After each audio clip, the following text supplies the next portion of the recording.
साधना news, समाजहितासाठी सदैव अग्रेसर। लातूरमधील काँग्रेस नेते आणि आमदार अमित देशमुख यांना राष्ट्रीय हरित लवादाच्या पश्चिम खंडपीठाने मोठा दणका दिला आहे।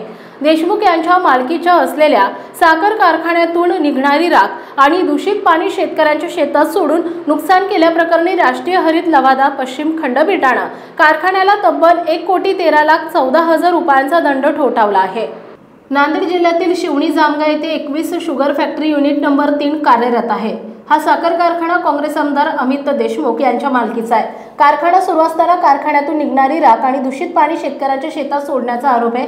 या दूषित पाणी आणि राखेमुळे शेतकऱ्यांच्या पिकाचं मोठ्या प्रमाणात नुकसान झालं होतं। शिवाय काही जनावरे देखील दगावली होती। याबाबत शेतकऱ्यांनी कारखाना प्रशासनाविरोधात जिल्हा प्रशासनाकडे तक्रार केली, उपोषण देखील केले। मुख्यमंत्री उपमुख्यमंत्री यांना भेटून तक्रार केली, पण शेतकऱ्यांना न्याय काही मिळाला नाही। शेवटी सामाजिक कार्यकर्ते प्राध्यापक धोंडगे यांच्या माध्यमातून शेतकऱ्यांनी 1 एप्रिल 2023 गावातील शेतकऱ्यांनी हरित लवादाकडे याचिका दाखल केली होती। दरम्यान काही दिवसांपूर्वी म्हणजेच 30 एप्रिल 2025 मध्ये या प्रकरणाचा निकाल लागला असून याचिकाकर्ते धोंडगे यांनी आता ही माहिती प्रसार माध्यमांना दिली आहे। तर 31 शेतकऱ्यांना 54,43,955 रुपयाचा निधी नुकसान भरपाई म्हणून जिल्हाधिकाऱ्यांमार्फत दिला जाणार आहे। प्रदूषण मंडळाच्या अधिकाऱ्यांनी या साखर कारखान्याची राख आणि पाण्याच्या प्रदूषणाची चाचणी केली असता यामध्ये प्रदूषण आढळून आल्याची माहिती प्राध्यापक धोंडगे यांनी दिली आहे।